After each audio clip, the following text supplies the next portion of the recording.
തൃശൂർ കൂടൽമാണിക്യം ക്ഷേത്രത്തിൽ കഴകം ജീവനക്കാരനായി നിയമനം ലഭിച്ച ഈഴവ യുവാവിനെ മാറ്റിയത് താൽക്കാലികമെന്ന് ദേവസ്വം ബോർഡ്. ഇപ്പോൾ അവധിയിലുള്ള യുവാവ് തിരികെ എത്തുമ്പോൾ കഴകക്കാരനായി ചുമതല നൽകുമെന്നും ദേവസ്വം ബോർഡ് വ്യക്തമാക്കി. ഈഴവ യുവാവിനെ കഴകക്കാരനായി നിയമിച്ചതിനെ തന്ത്രിമാർ എതിർത്തിരുന്നു. ഈഴവ യുവാവായ കഴകക്കാരനെ അംഗീകരിക്കില്ലെന്ന് വ്യക്തമാക്കി തന്ത്രിമാർ നൽകിയ കത്തിന്റെ പകർപ്പ് ന്യൂസ് മലയാളത്തിന് ലഭിച്ചു. തിരുവനന്തപുരം ആര്യനാട് സ്വദേശി വി.ഐ. ബാലുവിനെ തൃശൂർ കൂടൽമാണിക്യം ക്ഷേത്രത്തിൽ കഴകക്കാരനായി നിയമിച്ചതാണ് തന്ത്രിമാരുടെ എതിർപ്പിന് കാരണമായത്. ഈഴവ സമുദായ അംഗമായ ബാലുവിനെ അംഗീകരിക്കില്ലെന്ന് വ്യക്തമാക്കി ക്ഷേത്ര ചടങ്ങിൽ നിന്നും തന്ത്രിമാർ വിട്ടുനിന്നതോടെ കൂടൽമാണിക്യ ദേവസ്വം ബോർഡ് ബാലുവിനെ മറ്റൊരു ജോലിയിലേക്ക് മാറ്റി. എന്നാൽ പ്രതിഷ്ഠാദിന ചടങ്ങ് മുടങ്ങാതിരിക്കാനുള്ള താൽക്കാലിക ക്രമീകരണമാണെന്നും ബാലുവിനെ കഴകക്കാരനായി നിയമിക്കുമെന്നും കൂടൽമാണിക്യം ദേവസ്വം ബോർഡ് അംഗം അജയകുമാർ പറഞ്ഞു.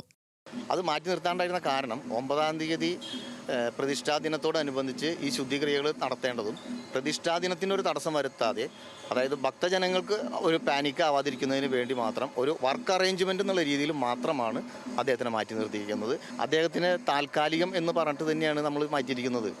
അദ്ദേഹം ഇപ്പോൾ ലീവിലാണ്. ആ ലീവ് കഴിഞ്ഞ് വന്നു കഴിഞ്ഞാൽ അദ്ദേഹം കഴക പ്രവൃത്തിയിൽ തന്നെയായിരിക്കും ജോയിൻ ചെയ്യുക. കഴക നിയമനത്തിൽ എതിർപ്പറിയിച്ച് തന്ത്രിമാർ ദേവസ്വം ബോർഡിന് നൽകിയ കത്തിന്റെ പകർപ്പ് ന്യൂസ് മലയാളത്തിന് ലഭിച്ചു.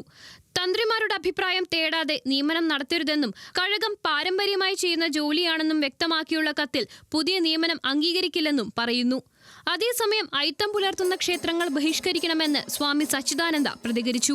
കാലം എത്ര കഴിഞ്ഞിട്ടും ഈ തന്ത്രിമാർക്ക് ഇതുവരെയും നേരം പുലർന്നിട്ടില്ല എന്ന് ചോദിച്ചു പോവുകയാണ്.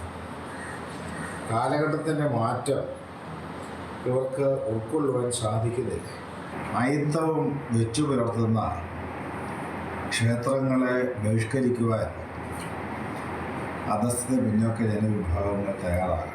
കഴകക്കാരനെ മാറ്റിയതിനെതിരെ SNDP ഉൾപ്പെടെ പ്രതിഷേധ സമരത്തിനൊരുങ്ങുകയാണ്. മാർച്ച് 15-ന് ശ്രീനാരായണ ദർശന വേദിയുടെ നേതൃത്വത്തിൽ മാർച്ച് നടത്തും. ന്യൂസ് മലയാളം, തൃശൂർ.